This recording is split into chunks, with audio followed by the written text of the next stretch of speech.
Hey, we just started doing live monthly classes in the Worship Ministry Training Academy, and this is an answer that I gave to a student who asked, I have a person who likes to sing, they have a good heart, but a bad voice. What do I do? So I hope this helps you if you're in that same situation. First of all, we're called to build the team with who God has there currently. So I'll just leave that comment there. The second thing is we also want to put people in their sweet spot.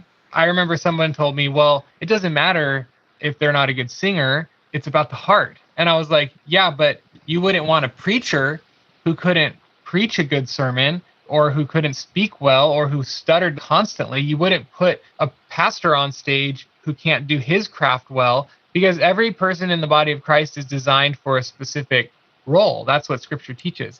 And so our job as shepherds is to help them find the right role for them.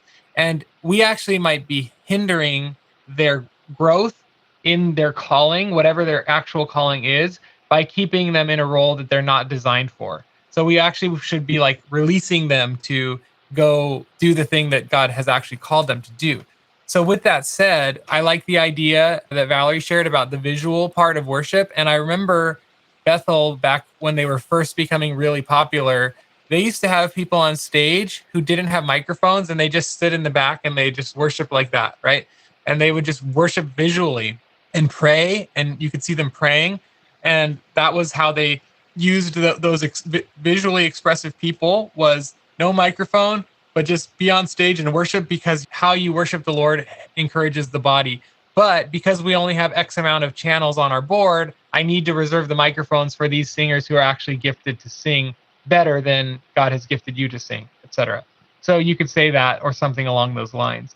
And then the other thing is, like Valerie said, giving them opportunities to serve through not singing, through speaking or exhorting or call to worship or prayer. So there are all these like slots that we can fit people into, and we want to fit the people based on their gifting. And yeah, we don't want to put people into a situation that they're not called for and where they're not going to succeed. We want people to succeed. And so I would think through it in those factors. Right now, if it's not hurting your team and you don't have anyone else to replace them with, then maybe you leave it. But if they are actually hurting the musical worship, if it's becoming a distraction, I would probably talk to them about, hey, I think I'd like to change your role on the team. And one thing you can do is, if you have the ability to record the service, or specifically to record their microphone, or if you don't have that ability, do a one-on-one session where you say, hey, I want to help you grow in your singing. Please take your iPhone and press record, and I want you to sing along with me, and then let's listen back to it together, and I'll talk you through some of the areas that you're doing well and some of the areas that I want you to work on. And when you do that, that recording does not lie. But people, when they're singing, can't hear their own voice for some reason. But when they hear it back, it's like everybody's worst nightmare is hearing their own voice. They're like, oh my gosh, I sound like that. And so what I did the first time I told you guys I'm building my team as fast as possible, and I grabbed the two best girl singers from the young adults ministry. And they're the best we had in the church. I didn't even audition them. I never even heard them sing. But it was like, this is who I have.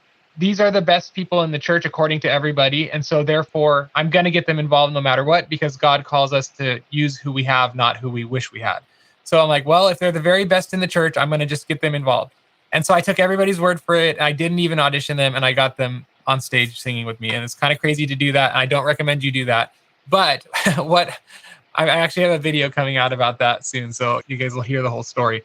But what I did was we multi-track our services. So our setup is capable of recording every channel coming into the sound system. So we recorded it, and after service, I sent them their recordings, and I said, hey, take a listen to this. Let me know which areas you think you want to work on. But yeah, people need to hear themselves. And so if you have the capability to multi-track, do that. Show them how they sound and ask them how you can help them grow. If you don't have that capability, then do the one-on-one meeting and record their voice with their iPhone singing next to their mouth while you play the guitar or piano next to them, and then listen back with them and talk about what you want them to grow in. So those are just some thoughts, Anne, that I hope helps. And same with you, Desiree. Desiree, I had a girl once who was very good at harmonies. Not very good, but she was good at harmonies. but she was so shy on stage that she was awkward and really uncomfortable. And I tried to talk with her about it a few times, but it was so distracting for the church because she was just in this really awkward position the whole time she was on stage. And I was like, you know what? Why don't I get you involved in the youth band? I think you'll feel more comfortable there. And so I just redirected her. So redirecting people based on what you're seeing in their life and in their execution of their ministry role is a pretty normal part of being a leader. So just think about that word, redirection. I hope this answer helped you. And if you want to try the Academy, you can try it for just $1. We have live monthly classes. We have 10 in-depth courses, live monthly trainings. We have expert interviews. I mean, there's so much stuff, documents, templates, resources, done for you admin systems, plus a supportive community and awesome coaches. Check it out for just $1, worshipministrytraining.com. God bless.